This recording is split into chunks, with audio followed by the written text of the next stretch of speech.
honestly, I don't think it'll work, but we'll try. Hey. Okay, so does everyone know everyone? Let's just go around and say our names, huh? Shall we? Joe, we'll start with you.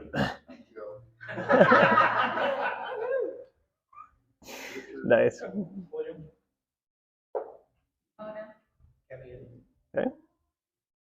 Okay.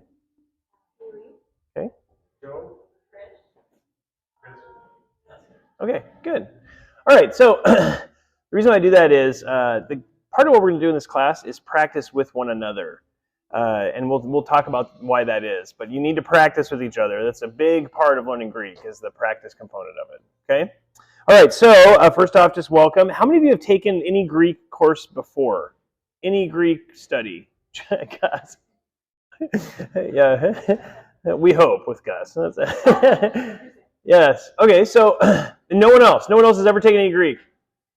How many of you have looked at an interlinear Bible? Okay. And you're like, I don't know why it's in this order. This seems weird, right? And you start to see things that are odd. Okay. Anyone go pretty high in math? Yeah.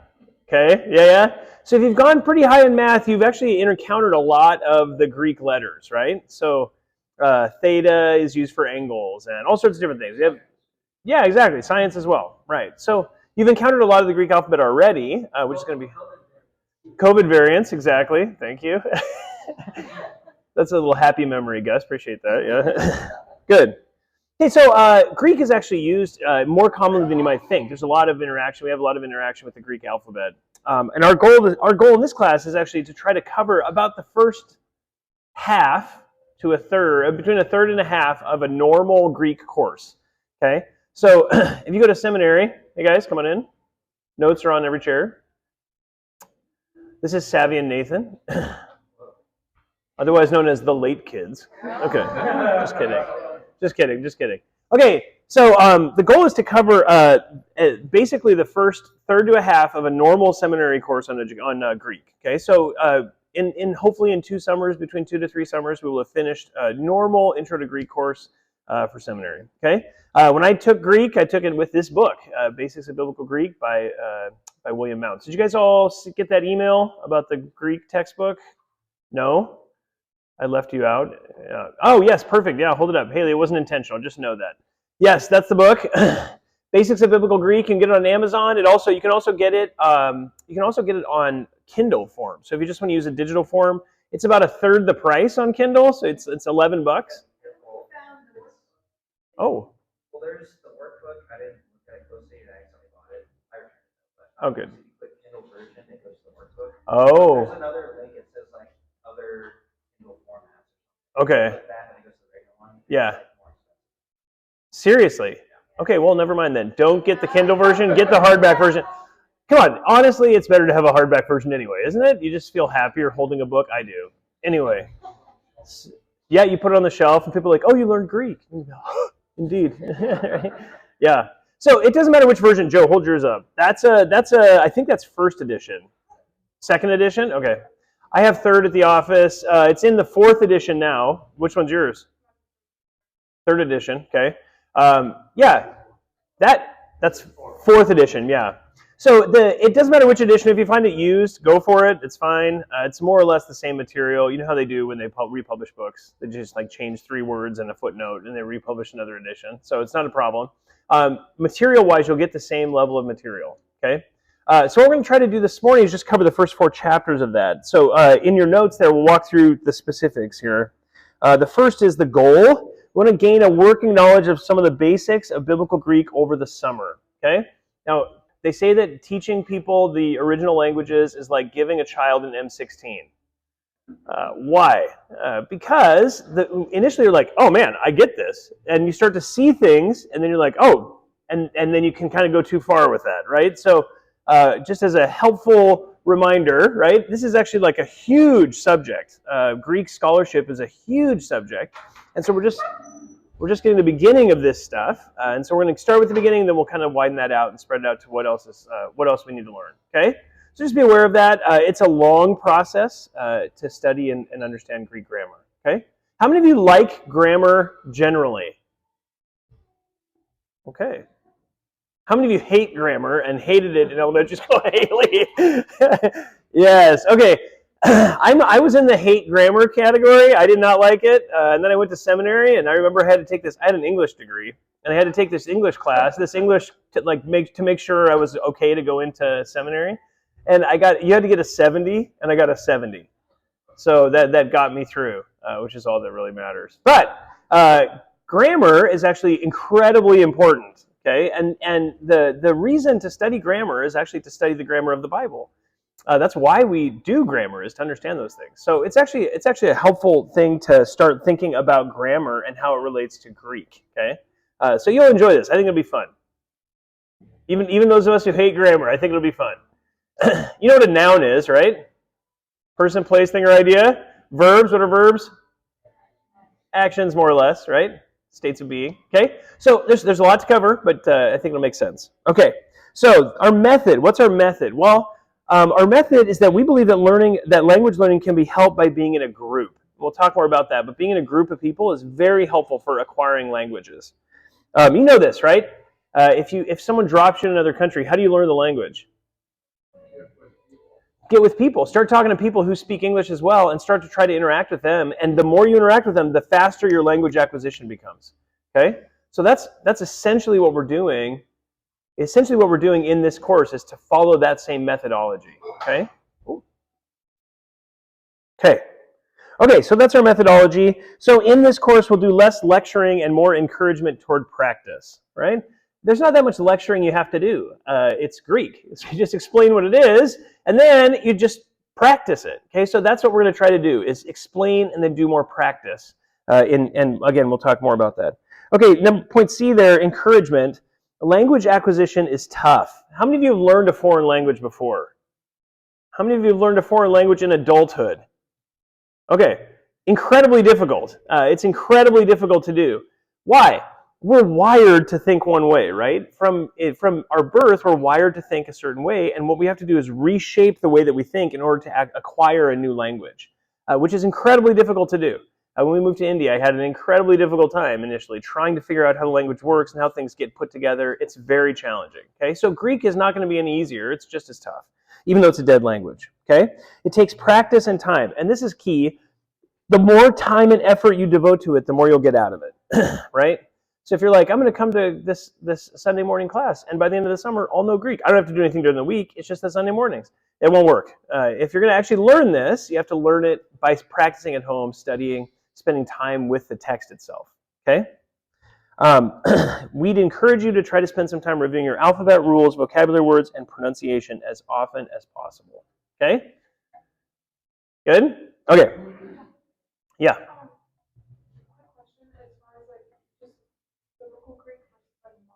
Yes. How similar is it? It's similar. There's a lot of differentiation. It's better to not do that. It'll just confuse you. I would stay off Duolingo. I'll give you guys some resources. I'll send out I can send out a couple of resources. If you go to have any of you ever heard of Quizlet? You can get a flashcard. Quizlet is just an app, and it's a digital app. You can find a Quizlet app for the Greek lowercase letters. Just if you want to memorize the alphabet, it's really easy. You can also find complete sets of vocab from Bill Mounce's book in Quizlet for free. So it's all available. Yeah. So you can get all those vocab words and all the letters and everything built into something digitally online. All you have to do is load them onto your app, and you can start practicing your vocab. So that's helpful.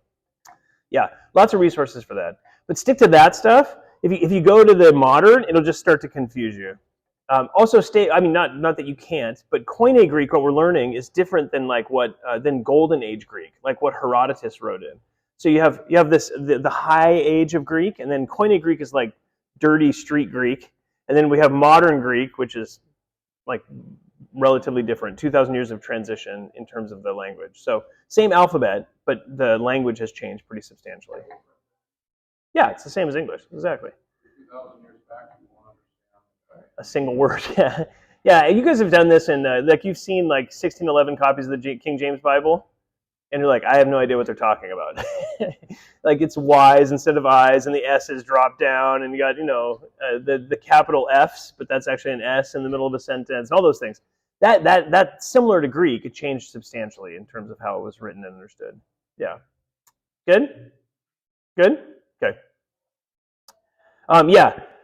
In terms of online resources, there's tons of stuff to learn Koine Greek. Tons of free materials. It's amazing, actually, how much you can find. Okay? Okay, so our schedule this week, we're going to do just lectures 1 through 4. We're going to talk about the Greek language, learning Greek, alphabet and pronunciation, and then punctuation and syllabification. And then you can see that the class order flowing out there. We're going to start with nouns next week. So again, this is relatively quick, right? You're going to start with nouns next week. Nominative, accusative, and then the definite article. Nominative and accusative are cases of nouns. We are going to practice a 5-case noun system. Anyone take Latin? Yeah. If you took Latin, you learned 8 cases. Some people believe that there's 8 cases in Greek, but we would disagree with those people. We're going to go with 5 cases. Okay, so you're going to learn the 5 Greek cases. One of the cases is rarely used. It's the optative. So you're going to really learn 4 main cases. Okay. And the first 2 that we're going to learn are the nominative and accusative. Okay. And then on July 9th, we're going to look at the genitive and the dative, which are the other 2 of the 4 cases. Okay. And then we're going to have prepositions, which, right, we know what a preposition is. What's a preposition in English? Someone give me an English preposition. Okay. To, yeah, with, to, good. Of, on, yes. Above, about, aboard, beyond, whatever, you know all those. Okay, so all of those, anything that an airplane can do to a cloud, right? Over, under, through, around, those are all prepositions. Okay? Hey, morning. I did that. Okay, so prepositions, and then ame, which is that second verb on July 9th there. Prepositions and ame, which is the verb to be in Greek. So that's our first verb. Okay, so it'll take 3 weeks to get to verbs, the first verbs. Then on July 16th, we're going to have adjectives. Okay, and how adjectives function with nouns. And then on July 23rd, we're actually going to have a review week, and we're going to try to catch up. Right, so we're going to cover what we didn't get covered, and hopefully catch up on some of that stuff that we've covered so far. Then July 30th, we're going to go directly into verbs and the present active indicative. Okay, so all verbs have what are called conjugations, right? You have the conjugations of verbs, or parsing in Greek is what we call it. So present, what is that? Present tense, good. That's our tense, right? And then present active, what is active? It's a what with verbs? Active and passive voice, right? Active or passive voice. And then indicative is what? Huh? Yeah, it means to indicate. Yeah, that's good. Yeah. So it's the form that the verb takes, right? So you have indicative, imperative, right? Those are all verb forms, and we're going to look at how those parse out, okay? So the first one we're going to learn is the present active indicative of that verb form, okay? Then August 6th, we're going to talk about contract verbs. Don't worry about that now. PM is passive, passive middle. There is a middle voice in Greek, which you don't have in English, so that's kind of complex. That's annoying, but we'll talk about that then. Okay, then we have the imperfect indicative. So that's an imperfect verb is something that happens in the past with no necessarily timestamp associated with it. Okay, imperfect. Then we have August 20th, we're going to talk about the third declension. Don't worry about any of this. The third declension is the third way to change nouns. Okay, the third way to change nouns, and first and second personal pronouns. And then we're going to have another review.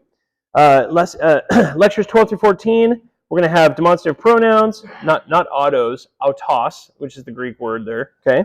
Demonstrative pronouns and adjectives, and then relative pronouns, and then we'll finish with, hopefully, Lord willing, future active and middle indicative, and then verbal roots, the first patterns of verbal roots, okay?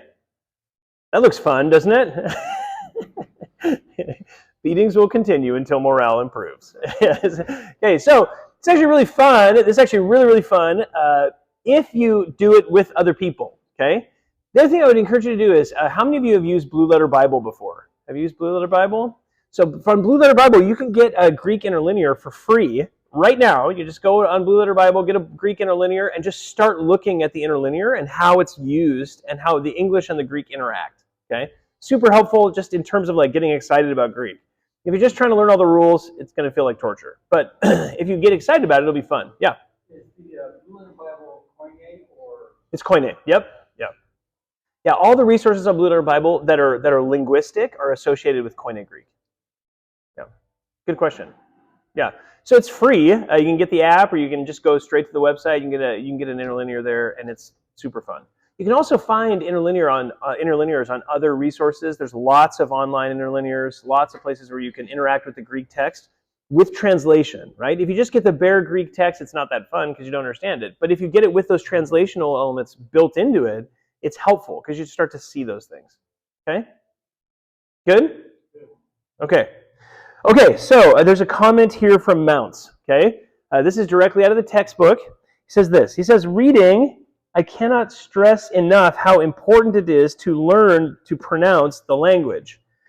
After years of teaching Greek, I assure you that if you do not learn to pronounce it, you will never master the language. For now, as you are reading, do not worry about the meaning of the words. Practice reading the following passage over and over again. Read it out loud until you can read it correctly under 15 minutes. And he actually quotes, he reads the passage itself. What it is in 1 John. Okay? So it's 1 John chapter 1, and he says read it without error in one sitting, in 15 minutes. Okay? So, what are we going to do? We're going to learn the alphabet. So flip the page, and we're going to work on this together. Okay?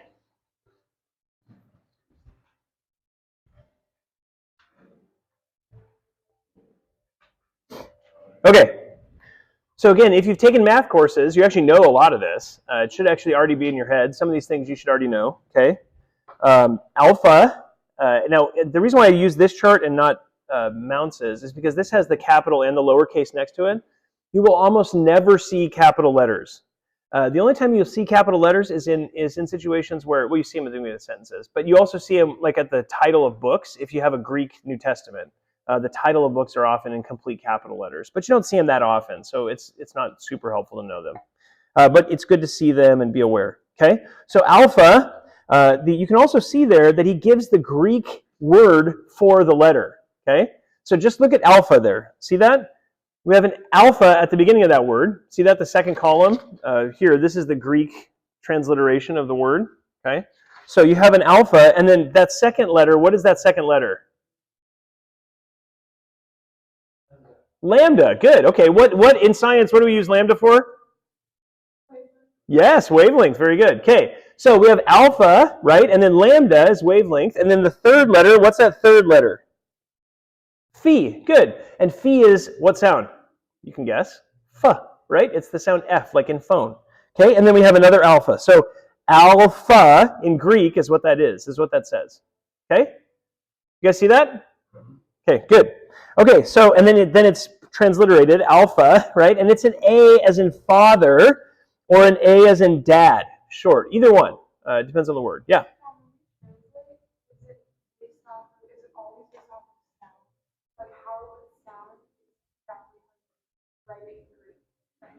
When you... It's like what pH, in English that makes it sound like right. And what we also know not to say FA, we know it's English, but Greek is it just like, oh, it sounds like yeah, you learn the letters, and then it literally just walk right through the letters. Yeah. There's some. Yeah, and we'll talk about those. They're diphthongs, right? Where two letters get stuck together, and then you get something weird out of that. Yeah, and that's actually in the chapter.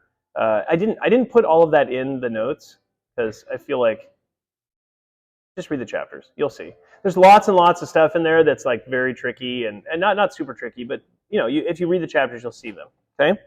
All right. Second letter, beta, right? So we have the beta. Anyone know what beta is used for in science?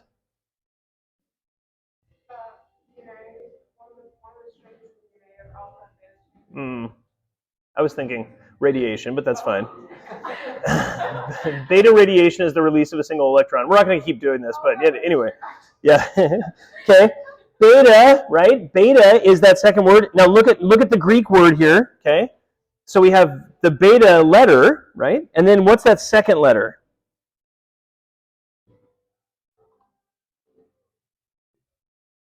Oh, who said it? Eta. Very good. Yeah, eta. Okay, and it looks like an N, which is tricky because you're going to come to that. You're going to want to say nu, but it's not. It's eta. Okay, it looks like an N, and the way you know that is that second line, the tail drops off a little bit. Okay, what's the third letter? Tau. Good. And then we have another alpha. So we have beta, and that's the B as in ball. Okay, that's a B, which makes sense. That's helpful, right? A lot of this is helpful in terms of the way that it interacts with English. Okay, third letter is gamma. Okay, it's a G as in got or goat or whatever. It's a strong, hard G. Okay, and then we have gamma. What's the second letter? Alpha. What's the third letter? Mu. Yeah, mu. And then we have another alpha, right? So we have gamma. Okay, can you read that? You're already reading Greek. Look at that. That's crazy. Okay, good. Okay, fourth is what letter? Delta. Okay, what do you use delta for in science and math? Change. Very good. Yep, good. And differential equations. Delta, right? Delta is that thing that looks like a little curvy D. Okay, what's the second letter there? Epsilon. Good. Okay, third letter? Lambda. Good. Fourth letter? Tau. Fifth letter, alpha. Okay, so when we read it, delta. Okay, got it? Good. Okay, fifth letter. Now this one gets weird. It looks like a little E. It's the E as in net. It's a short E. Okay, what's that first letter? It's an epsilon. Okay, what's the second letter? It looks like a pitchfork. Huh? Yeah, psi. Okay, now this is where Greek's a little different. It takes the P and the S and puts them together. Okay, so it's actually psi. Okay, we actually get some of this in things like psychology, but we don't pronounce the P and the S together, right? But the P and the S stick together in Greek. So when you read this, you have eps. Okay, eps, and that little pitchfork makes that PS sound together. Okay. It's an English diphthong as well. Okay? Good? Okay, so we have eps, and then what's the third letter?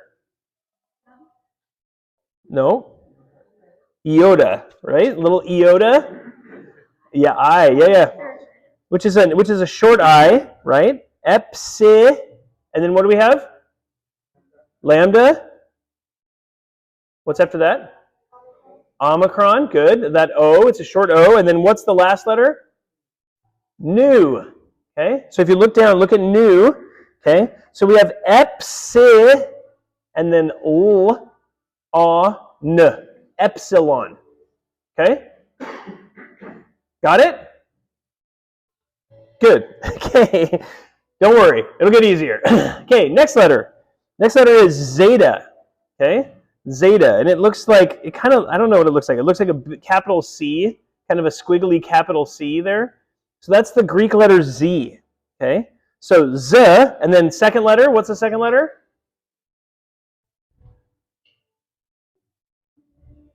Say it loud.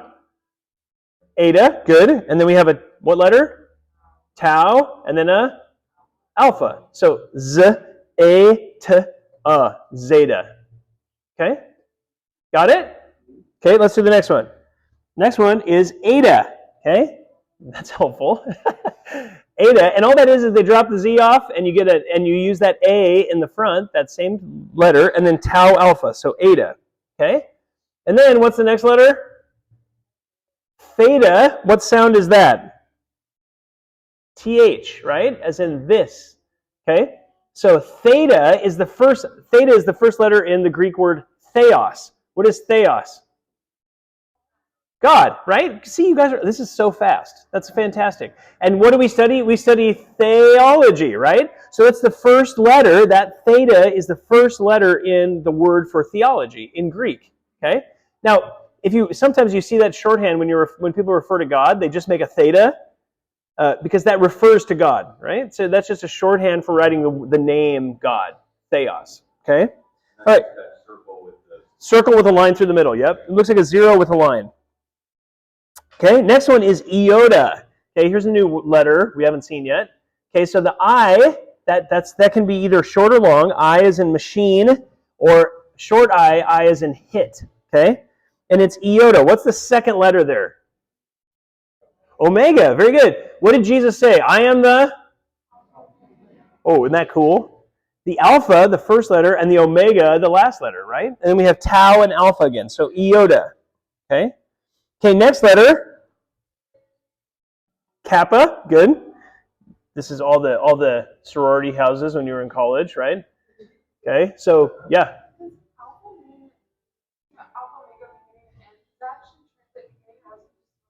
No. The beginning of the alphabet. Yeah, the first and the last. Yeah. Yeah. Okay, so kappa. Okay, so now we have K, which is that kappa letter. We have an alpha. And then what's that next letter? P. Yeah, or we say pi, which is not right. It's P, but pi is fine too. You can call it whatever you want. Okay, so you have two of those, which doesn't change the sound. So we get kappa, right? And then the alpha on the end. Okay, next one. Lambda. You see how that's spelled there? So we have L, the lambda shape, then an alpha, then a mu, a beta, so that's lamb, and then you get the delta, d, and the alpha, lambda. Okay, yeah. Don't worry about accent marks. We're only going to look at one accent mark because there's one. No, it's good. It's good. We're only going to look at one accent mark because there's only one accent mark that affects translation and pronunciation. Okay, and we're going to look at that right after this. Okay. Okay. Good. Yeah. Good question. Okay. Then we have mu, right? M-U or mu. M is in man, right? Okay. And then we have nu, right? It looks like a lowercase v. See that? That's a tricky one. So it's easy for us to get tricked between the nu and the eta. Okay. The eta looks like an N, but it's actually an A. The nu looks like a V, but it's actually an N. Okay. So when you're reading, that's a common one to get mixed up. Okay. Okay. Next one. This is another one of those diphthongs. What is this letter?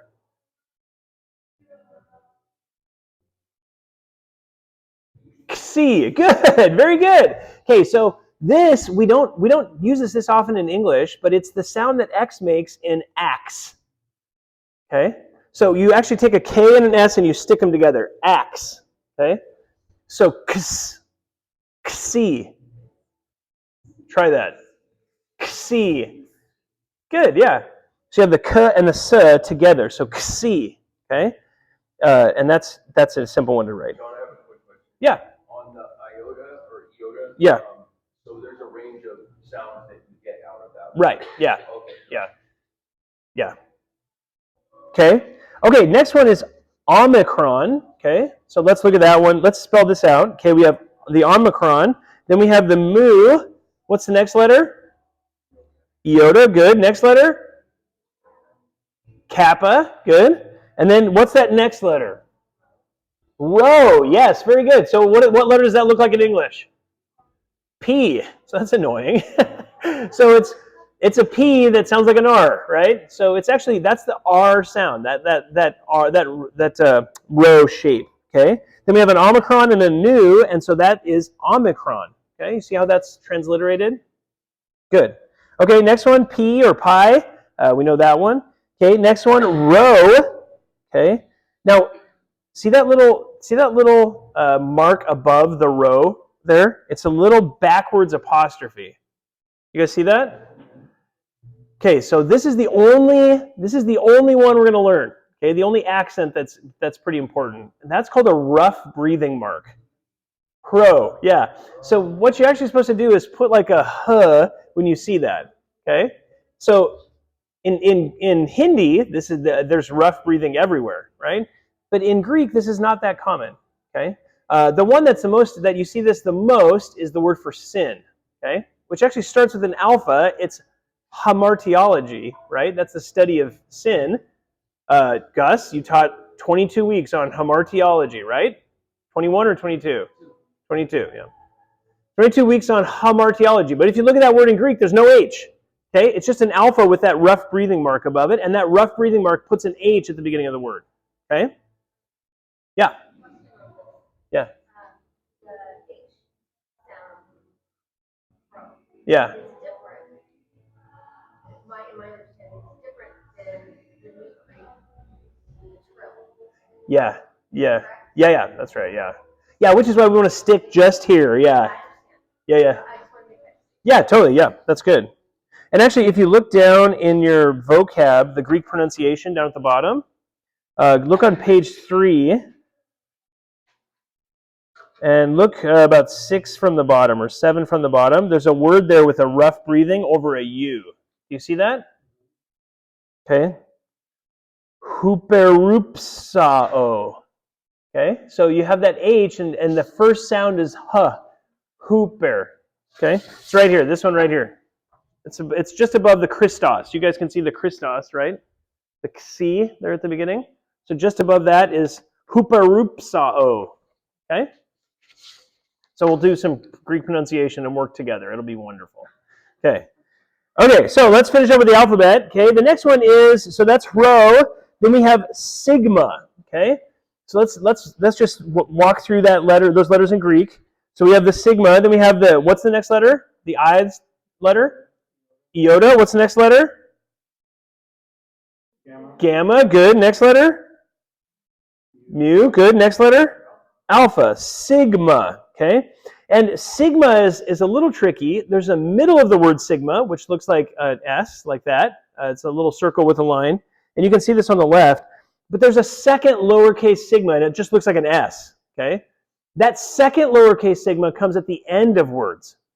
Okay, so in the middle of a word, it's always going to look like that circle with a line. At the end of a word, it's going to look like a lowercase s. Okay, those are the same letter. It's just the way it's written. Okay, good. Okay, next one is tau, right? And there you get one of our diphthongs with two vowels put together, the a and the u, the alpha and the upsilon. You put them together and you get an ow sound. Okay, so that's tau. Okay, and that's a T. Next one is upsilon. Okay, so you see the U, the upsilon, and then the psi right there, right? Psi, and then iota, lambda, omicron, nu. So upsilon. Okay, good. Okay. Okay. Now then we have a couple that are harder, right? We have the phi, which is a circle with a line through it, empty set. If you study math, right? An empty set. Then we have key, okay? The X, okay? It's a key. The way we say ch in chemist, right? Chemistry. It's that X, okay? So Christos is Christ. Starts with that X, that key, and that's the K, okay? So Christos, okay? And then we have psi, which looks like the pitchfork. Okay, and then the last one is the omega, okay, which is an O, a long O. So you have the difference between omicron, short O, and omega, long O. Okay, so that's the Greek alphabet. You're done. Okay, so here's my encouragement to you: get on Quizlet, get that lowercase Greek alphabet, and study those till you get them. Okay, it doesn't take that long. You can do it. Once you know the alphabet, you're like sort of in a really good trajectory because then you can read the words. You can read through the words and know what's being said. Okay. Now that doesn't mean you can translate, but you can read it, and the reading is the key, as Mount said, to understanding it. Yeah.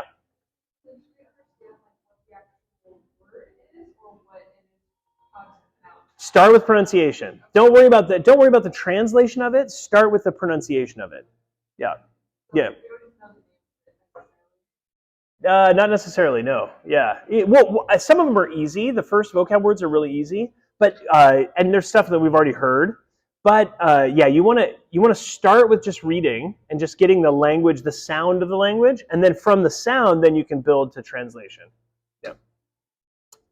The two things that are hard in any language acquisition is vocabulary and grammar, right? Grammar we're learning piece by piece. The vocabulary you have to keep learning. Okay. So just keep looking at the vocab cards. You can get on Quizlet and just keep reviewing them. That vocab, the vocab is a huge part of language acquisition. Okay, good. All right, so let's practice some translation. I mean, some pronunciation, and then I'm going to let you do this yourselves. Okay, it'll be so fun. We'll have partners.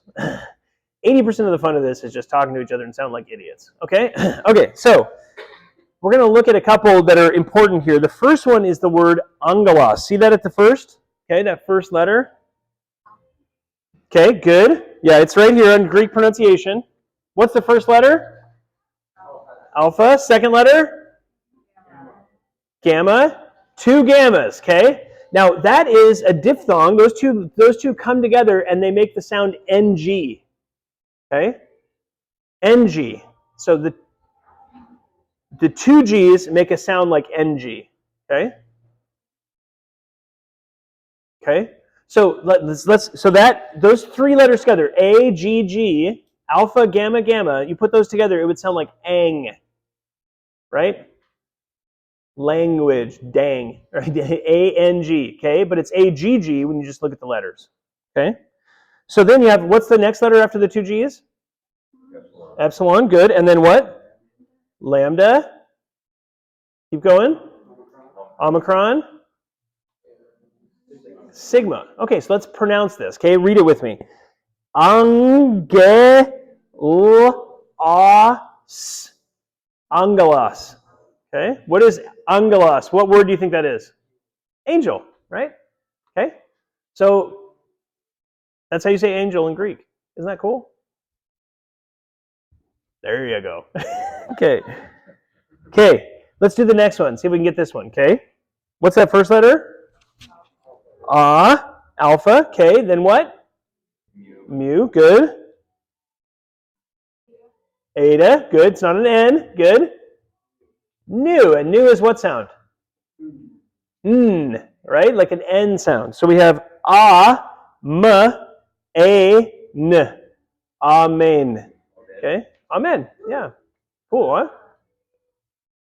Okay. Okay, let's do the next one. What's the first letter? Alpha. Okay. Second letter?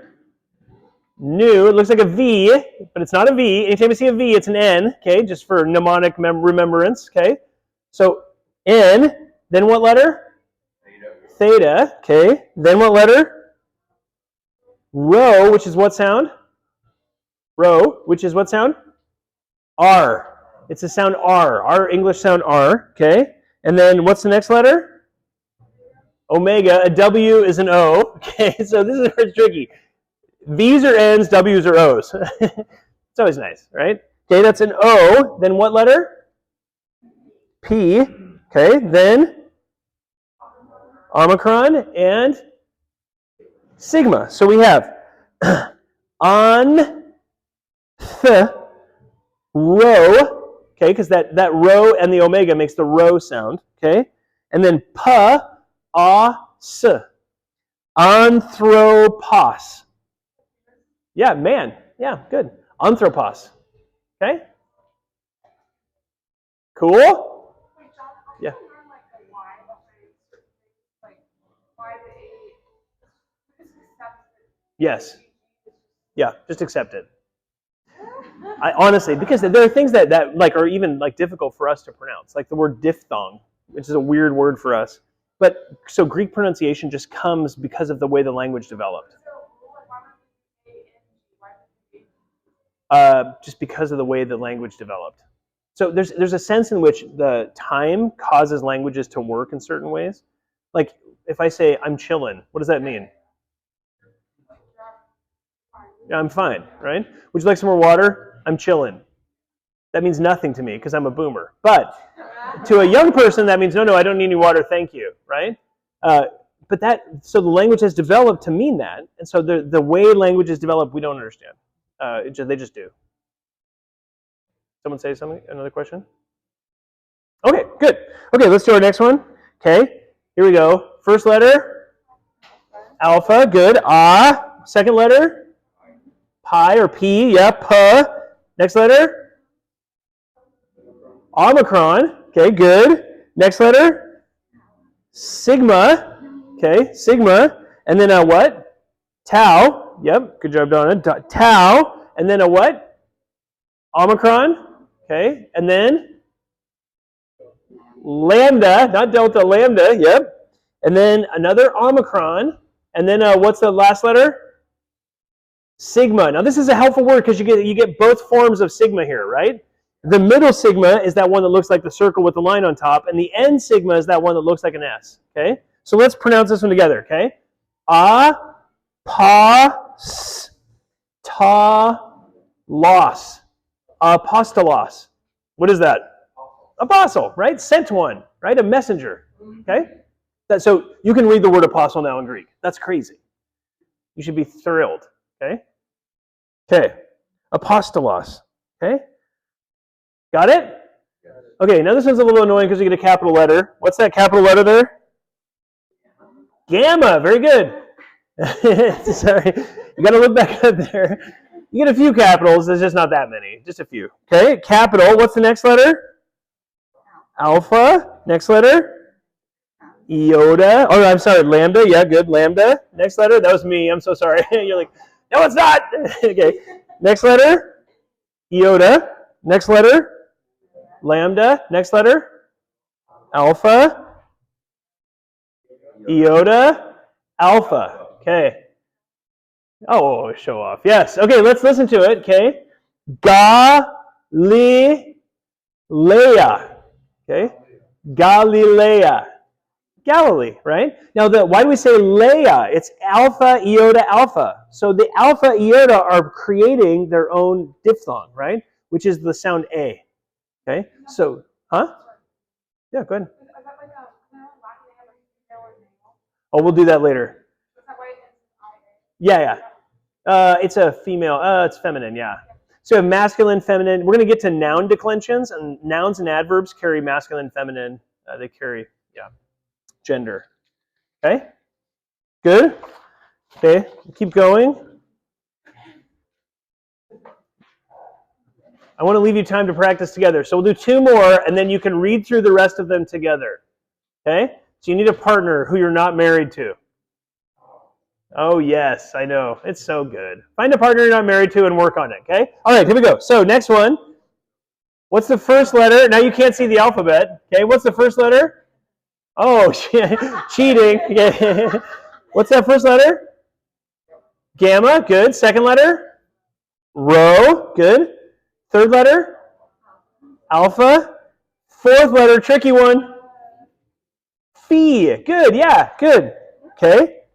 It looks a little different, so it depends on the font you use, but that's a phi. A circle with a line through it is a phi. Okay? And then the last letter? Eta, which is what sound? A. Okay, so let's read this word together. Graphe. Graphe. Okay, which means writings. Okay, the writings, the scripture, the graphe. Okay?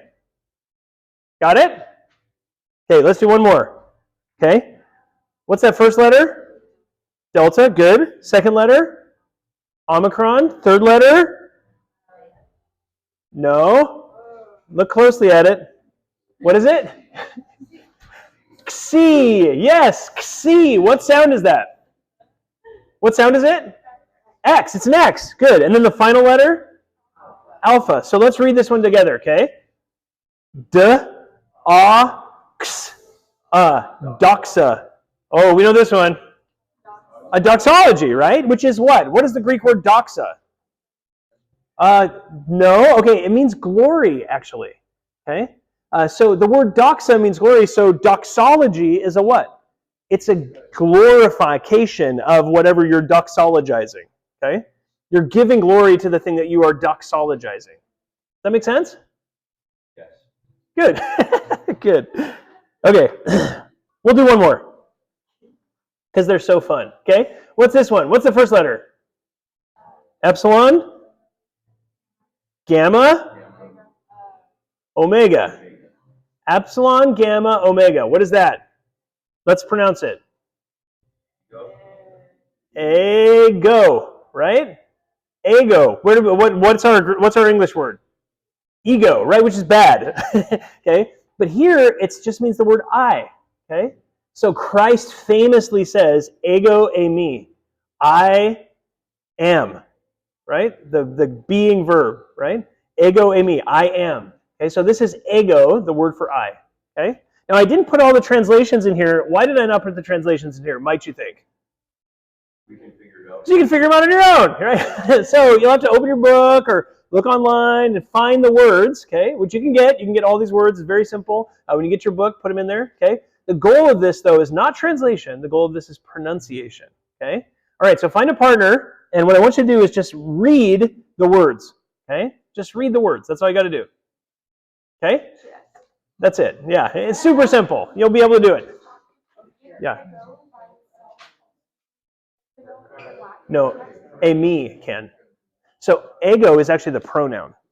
Eimi is the verb. You can have the verb without the pronoun. You can elide the pronoun and just have the verb, but that doesn't, not in this case. It could be. You got to like push Latin out, which is hard. It's helpful because you know cases and the grammar and stuff. Yeah, good.